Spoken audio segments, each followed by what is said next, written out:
नमस्कार, आपका राज्य आपकी खबर में आप सभी का बेहद स्वागत। मैं हूं आपके साथ सुचित्रा गुप्ता। खबरों की शुरुआत करते हैं। खबर गुजरात के सूरत से है, जहां सुमोल डेयरी के निदेशक मंडल चुनाव में भारतीय जनता पार्टी ने शानदार प्रदर्शन किया।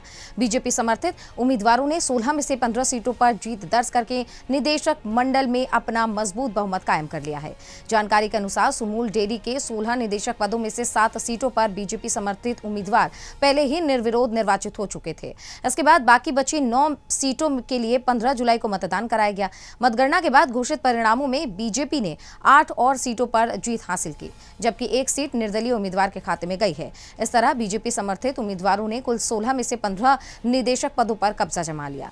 जीत के बाद से बीजेपी समर्थकों में उत्साह देखने को मिला। समर्थकों ने विजयी उम्मीदवारों का फूल मालाओं से स्वागत किया और जश्न भी मनाया। विजयी उम्मीदवार अमीश कुमार बसावा ने कहा है कि वो उमरपाड़ा क्षेत्र का प्रतिनिधित्व करते हैं और पशुपालकों, आदिवासी समाज और दूध मंडलियों के हित के लिए पूरी निष्ठा और ईमानदारी के साथ काम करेंगे। सुमोल डेयरी के निदेशक मंडल चुनाव में बीजेपी की इस बड़ी जीत को पार्टी के लिए महत्वपूर्ण सफलता मानी जा रही है। मेरा नाम अमीश कुमार मणिलाल भाई वसावा है। मैं उमरपाड़ा मंडल में से भारतीय जनता पार्टी के मैंडेट पे आया हूँ और पशुपालक के हित में सुमोल में बहुत अच्छी तरह मैं अपना दायित्व निभाऊंगा और जो निर्णय है वो हमारे आदिवासी समाज के लिए और सुमोल के जो पशुपालक है उनके लिए और मंडली जो है दूध मंडली उनके विकास के लिए ही मैं सब डायरेक्टर की तरह मैं अपना कर्तव्य पूरी निष्ठा से निभाऊंगा। कितने उम्मीदवार थे इस चुनाव में? कितने उम्मीदवार थे? 2 उम्मीदवार थे और 60 वोटदार थे।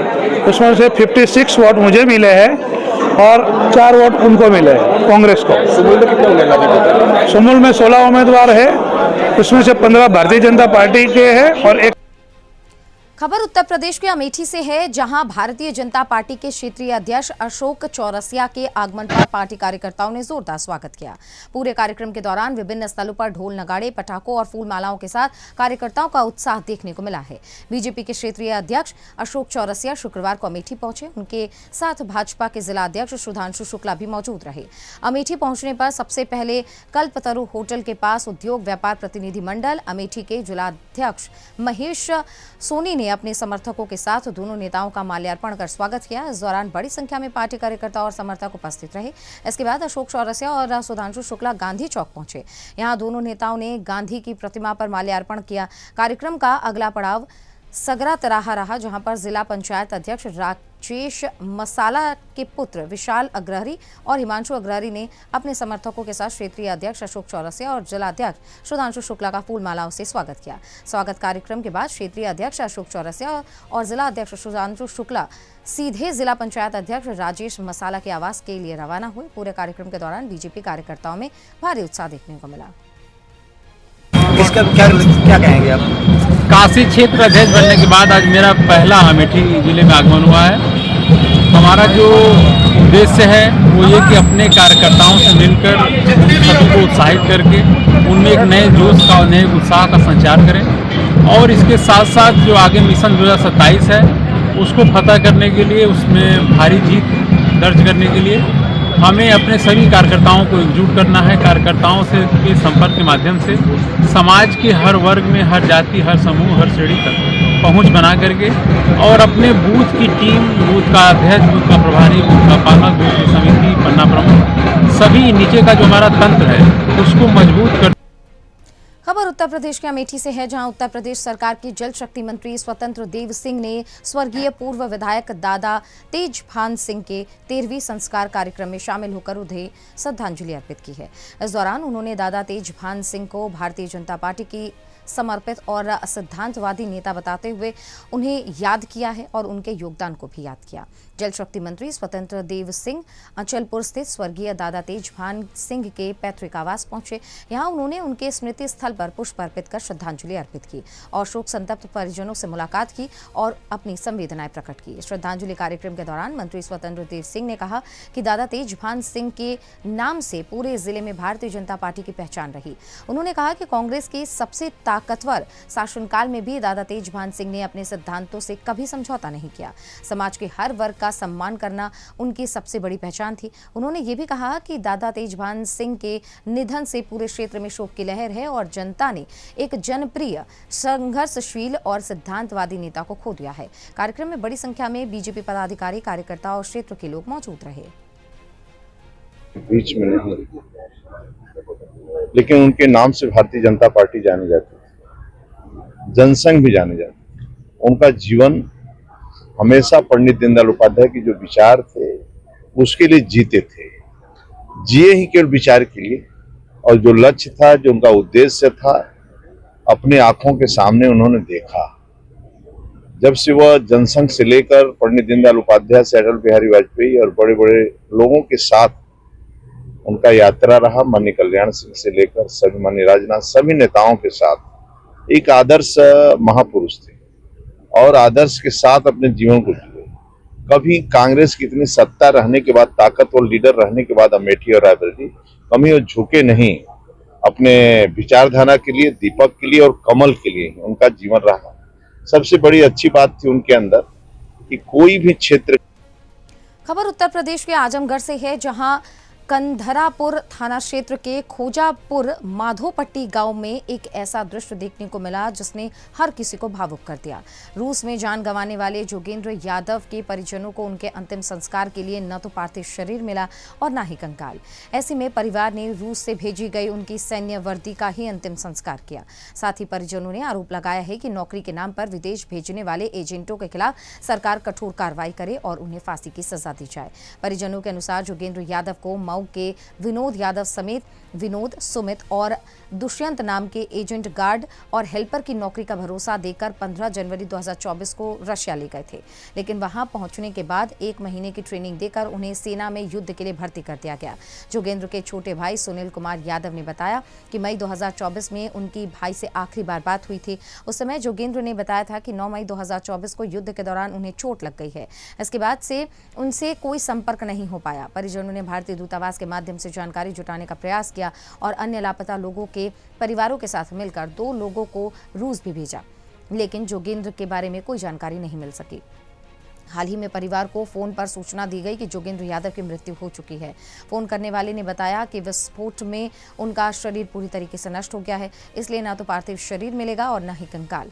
केवल उनकी सैन्य वर्दी जिला प्रशासन के माध्यम से भेजी गई है। सुनील कुमार यादव ने बताया है कि उन्होंने जिला प्रशासन से मिली वर्दी को चंद्रमा ऋषि आश्रम ले जाकर पूरे विधि विधान के साथ अंतिम संस्कार किया है। अच्छा, आपका नाम कहाँ है? जयराम यादव। जो अब आपके अभी निधन हुआ है, आपको क्या लगता है? लड़का कब गए ना, कैसे का पूरा बताओ। कौन महीने में गया? जनवरी में गए। क्या करे गल ना है, बताओ। एजेंट पहले एक फंसौल तो वो मतलब फिर ले गए यहाँ से 12-14 लोगों के, करीब करीब 1.5 दिन मर गए।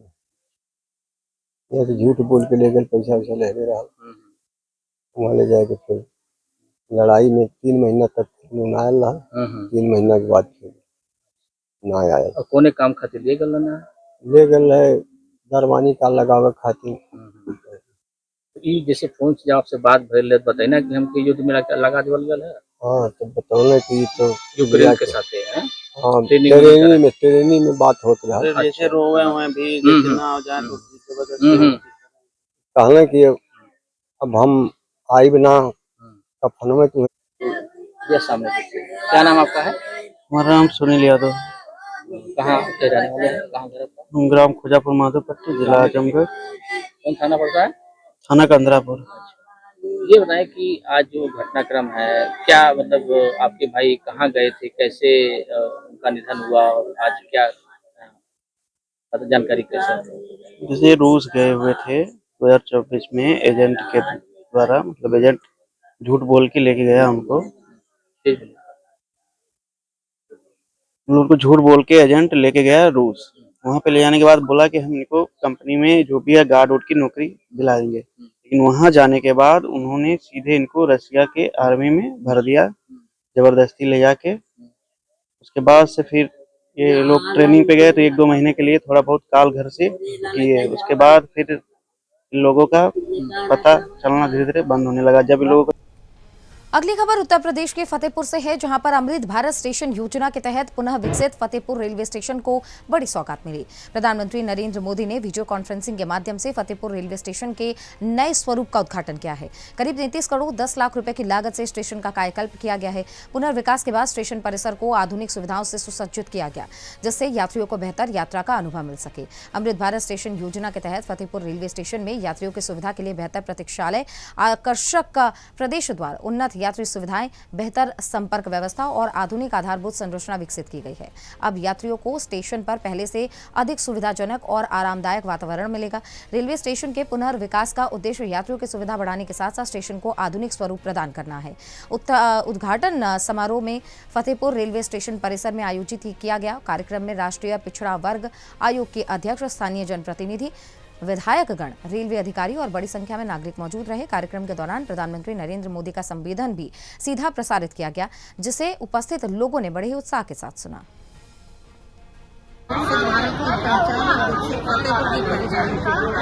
यही जगह है जहाँ लोग आ नहीं सकते थे, आज ये कह सकते हैं कि फतेहपुर की एक पहचान रेलवे स्टेशन है। जहाँ से कोई गुजरता है वो कहता है कि शायद मुझे लग रहा है कि ये जो 4 नंबर प्लेटफार्म है, ऐसा लगता है जैसे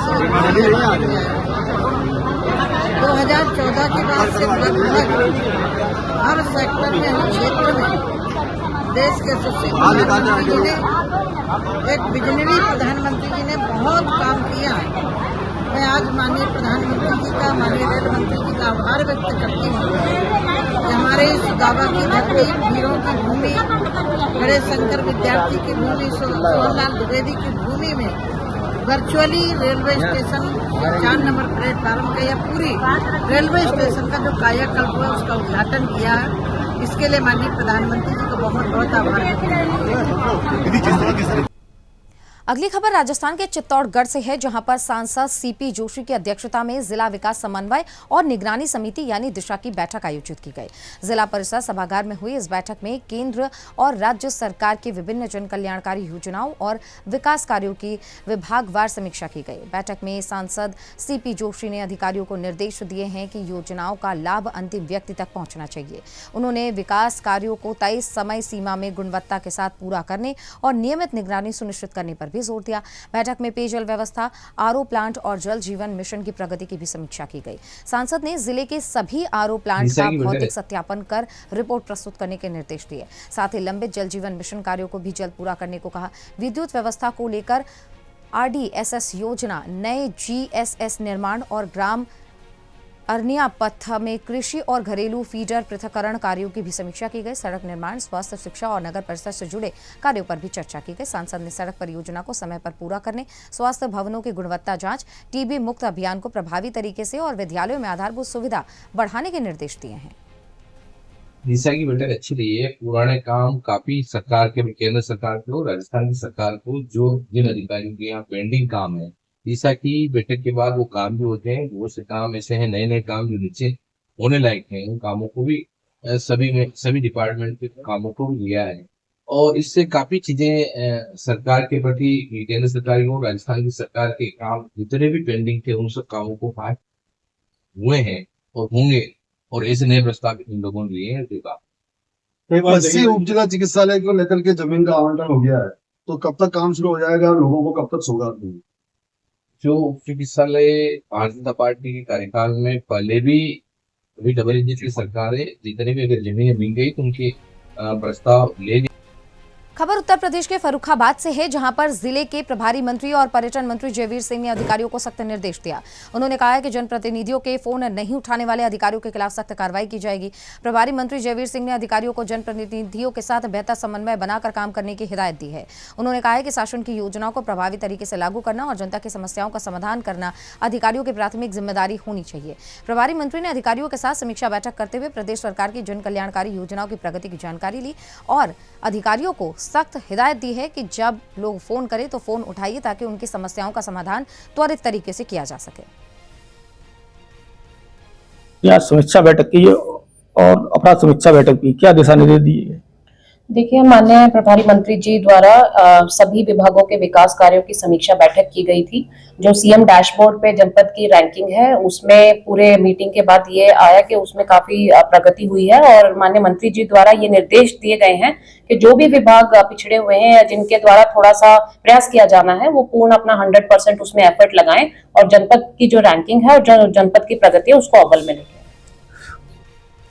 खबर बिहार के पश्चिमी चंपारण के बगहा से है, जहां महीनों से लंबित दाखिला खारिज यानी म्यूटेशन के मामले का समाधान करके एक बुजुर्ग को राहत दी गई। बगहा 2 प्रखंड के राजस्व पदाधिकारी रवि प्रकाश चौधरी की पहल पर लंबित मामलों का त्वरित निष्पादन किया गया, जिसके बाद से बुजुर्ग के चेहरे पर लंबे समय के बाद खुशी दिखाई दी। जानकारी मिली कि बुजुर्ग का दाखिला खारिज का मामला काफी लंबे समय से चल रहा था। इसके बाद समाधान के साथ ही वह कई बार सरकारी कार्यालयों के चक्कर भी लगा चुके थे, लेकिन समस्या का निपटारा नहीं हो पा रहा था। मामला राजस्व पदाधिकारी रवि प्रकाश चौधरी के पास जब पहुंचा तो उन्होंने इसे गंभीरता से लिया। उन्होंने संबंधित दस्तावेजों और राजस्व अभिलेखों की निष्पक्ष जांच कराने के निर्देश दिए। जांच पूरी होने के बाद नियमानुसार बिना अनावश्यक देरी के दाखिल खारिज की प्रक्रिया को पूरा कर लिया गया। अंचल में आरओ साहब के लगे एगो दस्तावेज के खारिज दाखिल के बारे में आई लगी है। अच्छा, कौन आरओ सर काम कर दिया आपका? जी। कौन आरओ सर थे, नाम क्या था उनका? रवि जी। अच्छा, बिना पैसे के काम कर दिए? हाँ, बिना पैसे का काम कर दिए। अच्छा, क्या कहना चाहते हैं उनके बारे में? वे भी कह रहे थे कि कोई दूसरा कोई जाकर आपके यहाँ कहे कि हाँ ये कागज बन गया है, पैसा दो, आरओ साहब भेजे हैं, तो 1 पैसा मत देना, किसी को मत देना। हजूर इतना ईमानदारी तो हमरा बुझाता है पहल का दिन है बगहा। अगली खबर उत्तर प्रदेश के अमेठी से है, जहां मुख्य चिकित्सा अधिकारी कार्यालय में एंटी करप्शन टीम ने बड़ी कार्रवाई करते हुए वरिष्ठ सहायक लिपिक को 50,000 रुपए की रिश्वत लेते रंगे हाथों अरेस्ट कर लिया। आरोप है कि सेवानिवृत्त ANM की पेंशन फाइल पास कराने और अन्य देयकों के भुगतान के लिए कुल 1,20,000 रुपए की रिश्वत मांगी गई थी। जानकारी के अनुसार ACB यानी कि anti corruption bureau Ayodhya range की टीम ने पूर्व नियोजित योजना के तहत CMO कार्यालय में जाल बिछाया। शिकायत सेवानिवृत्त ANM निर्मला तिवारी की ओर से की गई थी। उनके पुत्र विशाल तिवारी ने जैसे ही रिश्वत की पहली किश्त के रूप में 50,000 रुपए वरिष्ठ सहायक लिपिक संजय मिश्रा को सौंपे। टीम ने तुरंत कार्रवाई करते हुए उसे रंगे हाथों पकड़ लिया। गिरफ्तारी के बाद से टीम ने मौके पर केमिकल टेस्ट किया और इस प्रक्रिया के बाद से आरोपी को हिरासत में ले लिया गया है। इस बात से एक चीज साफ हो गई है कि प्रदेश सरकार भ्रष्टाचार के खिलाफ जीरो टॉलरेंस की नीति पर काम कर रही है और लगातार अधिकारी भी उसको आगे बढ़ा रहे हैं।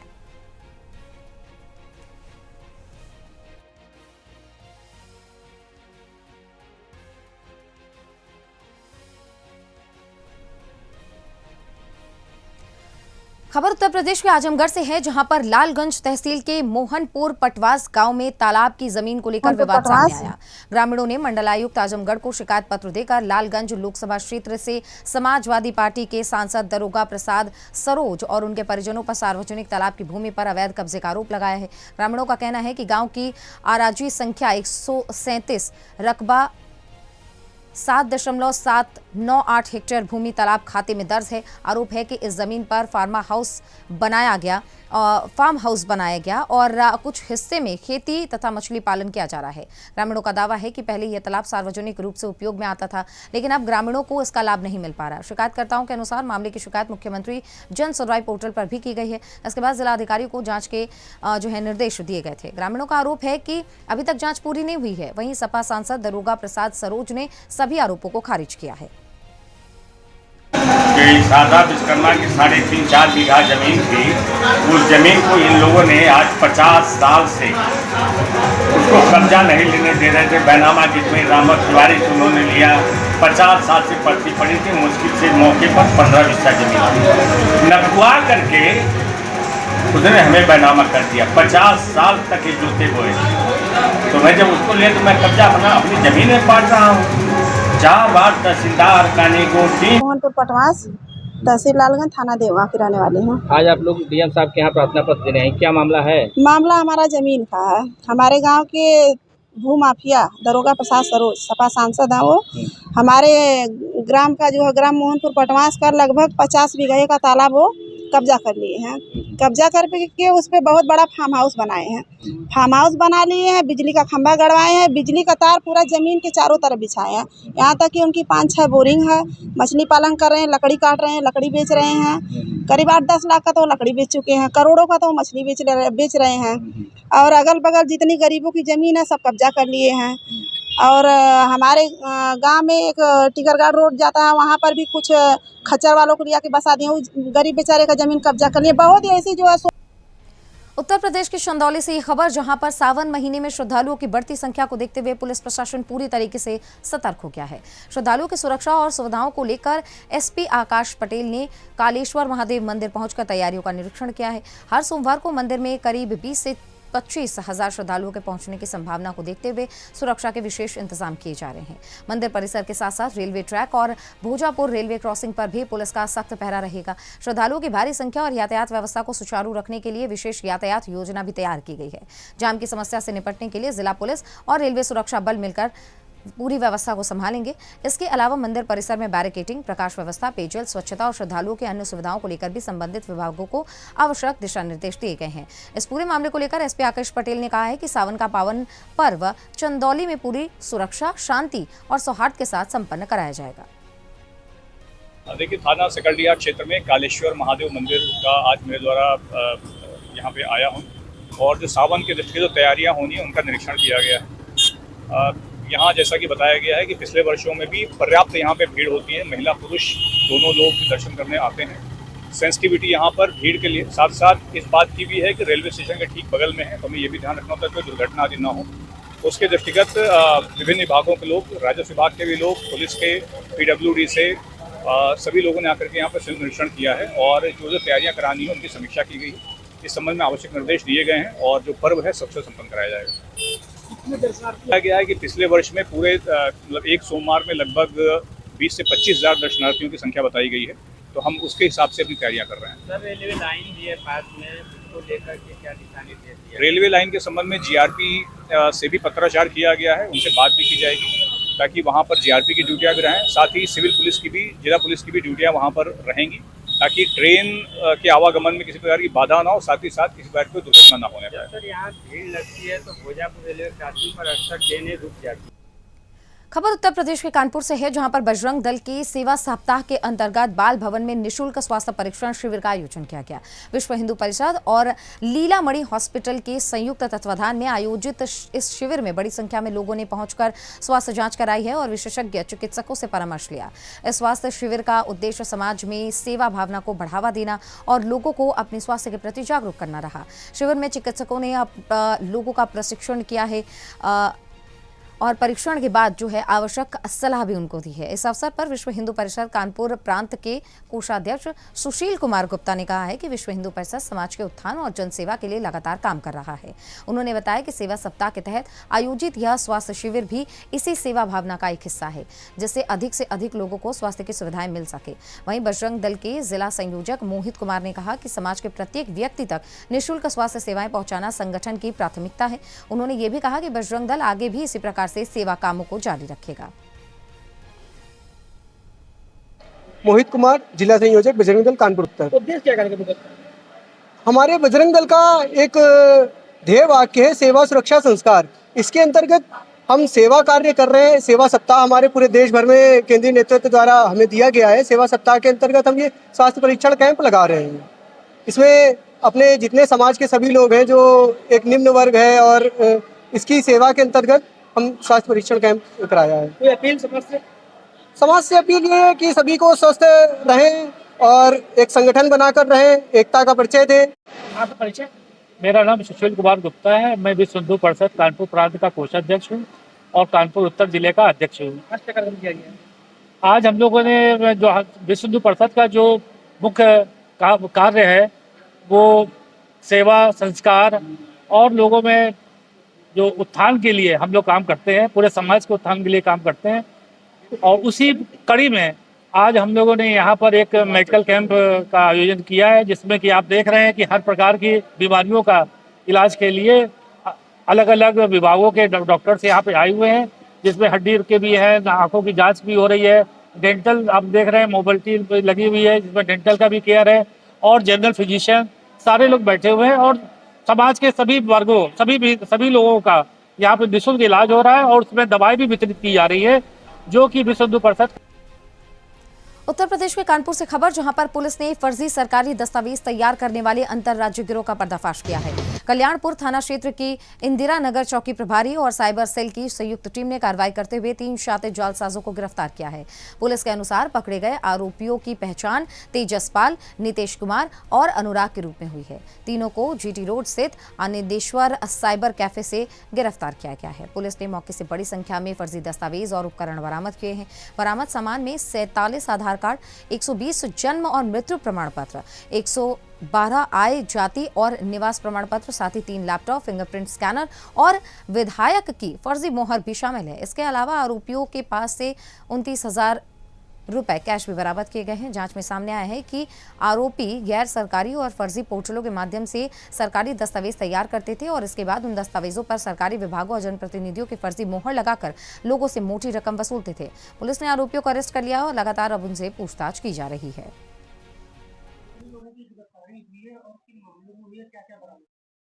देखिए, कुछ समय से थाना क्षेत्र कल्याणपुर में ये सूचना प्राप्त हो रही थी कि यहाँ पर कुछ साइबर कैफे हैं जो कूटरचित सरकारी दस्तावेज तैयार करते हैं। कल मुखबिर की सूचना पर इसमें छापेमारी किया गया।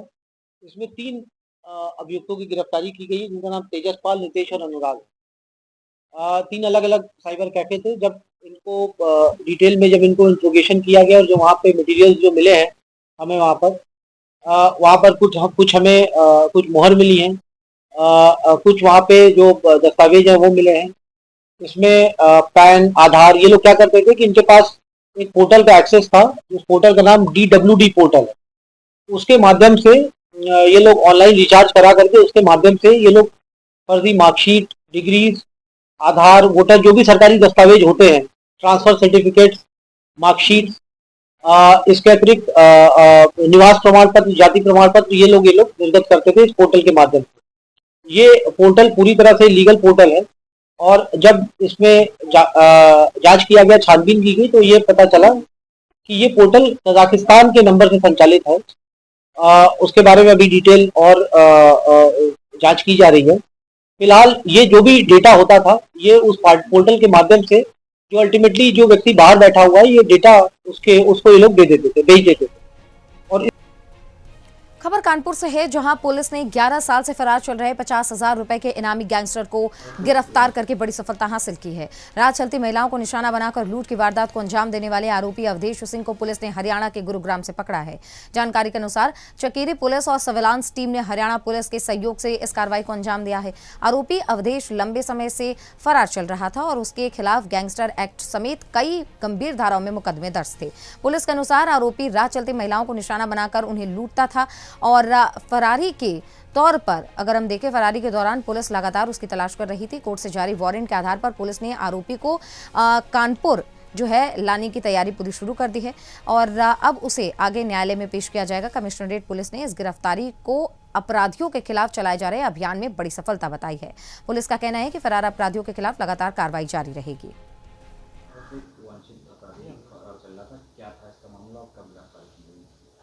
देखिए, एक इनामिया अपराधी है जिसपे 50,000 रुपये का रिवॉर्ड घोषित किया गया था। पिछले 11 साल से ये वांछित था। इसका नाम अवधेश सिंह पुत्र चंद्रभान, थाना चकेरी, आज़ाद नगर का ये निवासी था। सन 2015 में इसके ऊपर 2 लूट के मुकदमे पंजीकृत हुए थे। साथ ही इसके ऊपर एक आर्म्स एक्ट का भी मुकदमा था। उसके बाद इसके ऊपर गैंगस्टर की कार्रवाई की गई थी। इसका जो गैंगस्टर का जो को एक्यूज था, जो लूट में इसके साथ जेल गया था, राम बाबू, उसको तत्समय 2015 में ही नवंबर माह में इसको गिरफ्तार करके जेल भेज दिया गया था। लेकिन इसका ये जो अवधेश है उस समय से ही लगातार फरार था। ये अपने परिजनों के भी टच में नहीं था। पुलिस ने इनके परिजनों से भी काफ़ी जानकारी इकट्ठा करने का प्रयास किया। इनके जो और रिलेटिव्स हैं उनसे संपर्क करने का प्रयास किया, लेकिन ये किसी के संपर्क में नहीं था, बिल्कुल कट ऑफ हुआ था। तो इस पे फिर जब मैनुअल मुखबरी और टेक्निकल सर्विलांस की मदद से जब इसको पुलिस ने ट्रेस किया तो ये जनपद गुरुग्राम हरियाणा में इसका लोकेशन आया और वहाँ पे थाना पुर से इसको गिरफ्तार किया गया है कल दिनांक 16/7/2026 को समय लगभग 4:30 बजे, और इसको आज यहाँ जनपद कानपुर नगर में। खबर मध्य प्रदेश के ग्वालियर से है, जहां प्रदेश के सबसे बड़े साइबर ठगी मामलों में पुलिस को बड़ी सफलता हासिल हुई है। राज्य cyber cell police zone Gwalior ने कार्रवाई करते हुए ठगी की रकम में से 2,45,00,000 रुपए फ्रीज कराने में कामयाबी हासिल की है। जानकारी के अनुसार चार्टर्ड अकाउंटेंट अशोक विजय वर्गीय के साथ 1 दिसंबर 2025 से 7 जुलाई 2026 तक साइबर ठगी की गई। साइबर ठगों ने करीब 77 बैंक खातों के माध्यम से कुल 21 करोड़ 5 लाख रुपए की धोखाधड़ी की थी। राज्य cyber cell police zone Gwalior के डीएसपी संजीव नयन शर्मा ने सुदर्शन न्यूज से बातचीत में बताया कि मामले में अब तक 2,45,00,000 रुपए फ्रीज कराए जा चुके हैं। डीएसपी संजीव नयन शर्मा ने बताया है कि पुलिस की जांच लगातार जारी है और आगे भी हम ऐसे ही साइबर अपराधियों की कमर तोड़ते रहेंगे। हाँ, उसमें ये अभी तक जो है 2,45,00,000 रुपए होल्ड करा लिए गए 1930 के माध्यम से शिकायत दर्ज कराकर, और इसके अलावा जो फर्स्ट लेयर और सेकंड लेयर के खातों की जानकारी कलेक्ट की जा रही है। खाता धारकों के नाम, पते, मोबाइल नंबर ज्ञात कर फिर संबंधित स्थानों पर पार्टियां रवाना की जाएंगी उनको पकड़ने के लिए। इन्होंने जो राशि ट्रांसफर की, जी हाँ, राशि ट्रांसफर की नहीं, इन्हें ना 77 अकाउंट्स फर्स्ट लेयर, मतलब सबसे पहले इन्होंने उन खातों में ट्रांसफ़र की, उसके बाद वही राशि फिर सेकंड लेयर में 493 कुछ खातों में ट्रांसफ़र हुई है, और थर्ड लेयर में जाके ये 12,000 खातों में ट्रांसफ़र हो गई है। तो अब तक आपको सर कितनी सफलता मिली है इसमें? इसमें अब चूँकि होल्ड करने में अपने को सफलता मिली है पैसे, और बाकी टीम के लिए ये कि जो जब तक पर्याप्त जानकारी नहीं होगी तो तब तक अन्यत्र जिलों में और प्रदेशों में टीम भेजा जाना संभव नहीं है। तो पूरी जानकारी एकत्रित करके फिर खाताधारों की पकड़ दकड़ प्रारंभ की जाएगी। खबर बिहार के कैमूर से है, जहां जिला परिषद अध्यक्ष रिंकी सिंह के खिलाफ लाए गए अविश्वास प्रस्ताव को जिलाधिकारी नितिन कुमार सिंह ने खारिज कर दिया। अविश्वास प्रस्ताव खारिज होने के बाद से जिला परिषद अध्यक्ष ने इसे अपने खिलाफ की गई साजिश बताया। जानकारी के अनुसार जिला परिषद के कुछ सदस्यों ने अध्यक्ष रिंकी सिंह के खिलाफ अविश्वास प्रस्ताव का आवेदन जिलाधिकारी को दिया था। मामले में जिलाधिकारी ने जांच के निर्देश दिए थे। शुक्रवार को जिला परिषद कार्यालय में प्रेस कॉन्फ्रेंस करते हुए अध्यक्ष रिंकी सिंह ने बताया कि भभुआ जिला परिषद सदस्य विकास सिंह समेत कुछ अन्य सदस्यों ने उनके खिलाफ अविश्वास प्रस्ताव लाया था। उन्होंने कहा है कि बिहार पंचायती राज अधिनियम 2006 के तहत ये प्रस्ताव निराधार पाया गया, जिसके बाद इसे खारिज कर दिया गया है। रिंकी सिंह ने बताया है कि पंचायती राज अधिनियम 2006 की धारा 70 के अनुसार जिला परिषद का कार्यकाल समाप्त होने में 6 महीने से कम समय शेष रहने पर अध्यक्ष या उपाध्यक्ष के खिलाफ अविश्वास प्रस्ताव नहीं लाया जा सकता। जिला परिषद अध्यक्ष ने आरोप लगाया है कि उन्हें परेशान करने के उद्देश्य से ये प्रस्ताव लाया गया था, जिसके कारण कई विकास योजनाओं का काम जो है वो प्रभावित हुआ है। सबसे पहले तो आप पत्रकार बंधुओं और मीडिया कर्मियों को धन्यवाद और मैं प्रणाम करती हूँ। और ये प्रेस वार्ता जो है मैंने बुलाया है कि एक आवेदन दिया गया था माननीय जिला पार्षद भभुआ लालू पटेल जी की तरफ से अविश्वास के लिए। उसके एवज में मैंने बुलाया है आप लोगों को कि ये हमारे जिला पदाधिकारी महोदय के तरफ से वो भी खारिज होके हमारे पास आ गया है, क्योंकि ये पूरी तरीके से निराधार था। साल के अंतिम में जब 6 महीना चुनाव का रहता है तो आप अविश्वास नहीं ला सकते हैं, ये कोर्ट का आदेश है। और सिर्फ ये परेशान करने के लिए हमारे ऊपर ये आरोप लगा के और ये किया गया काम अविश्वास लाया गया। उसी का जवाब देने के लिए मैं आप लोगों को बुलाई हूँ।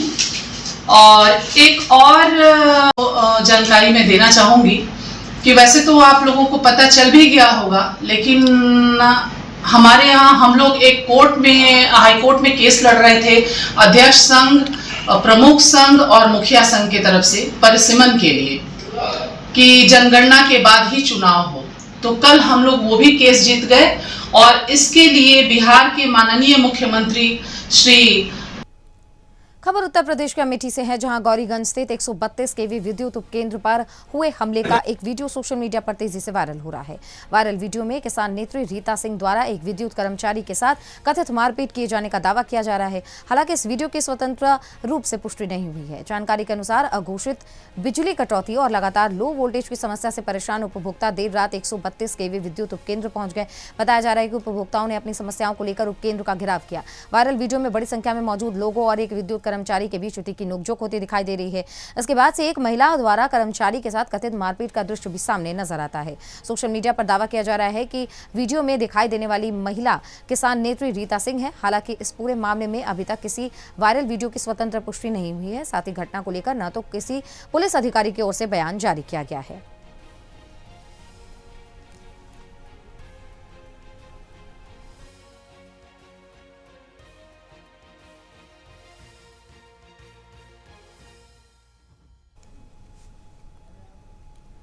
वहीं अगली खबर है उत्तर प्रदेश के कानपुर से है, जहां गोविंद नगर थाना क्षेत्र की कच्ची बस्ती में अतिक्रमण हटाने पहुंची नगर निगम की टीम और स्थानीय लोगों के बीच जमकर हंगामा हुआ। इस दौरान तीखी नोकझोंक के बाद स्थिति बिगड़ गई और स्थानीय लोगों ने नगर निगम की कार्रवाई का विरोध किया। जानकारी के अनुसार नगर निगम की प्रवर्तन टीम गोविंद नगर कच्ची बस्ती में अतिक्रमण हटाने पहुंची थी। बताया जा रहा है कि शिकायतकर्ता लखन जायसवाल की शिकायत के आधार पर यह अभियान चलाया गया था। अभियान के दौरान विरोध कर रहे लोगों और नगर निगम टीम के बीच एक बड़ा विवाद हो गया। आरोप है कि नगर निगम की टीम में तैनात सुरक्षा कर्मियों ने विरोध करने वालों पर लाठीचार्ज किया और कुछ लोगों को कॉलर पकड़ के भी खींचा है। वहीं स्थानीय लोगों ने अतिक्रमण की शिकायत करने वाले लखन जायसवाल के साथ मारपीट करने और उसे नाले में फेंकने का आरोप लगाया। हंगामा बढ़ने के बाद से नगर निगम प्रवर्तन दल ने लाठी पटक कर लोगों को मौके से हटाया और इस पूरे घटनाक्रम का वीडियो भी सामने आने की बात कही जा रही है। स्थानीय लोगों का आरोप है कि नगर निगम प्रवर्तन दल में तैनात सेना के सेवानिवृत्त कर्मी आए दिन लोगों के साथ मारपीट करते हैं। हालांकि पूरे मामले की अधिकारियों की ओर से इस पर जो है कोई आधिकारिक बयान नहीं दिया गया है। इस पूरे मामले को लेकर अभी जांच चल रही है।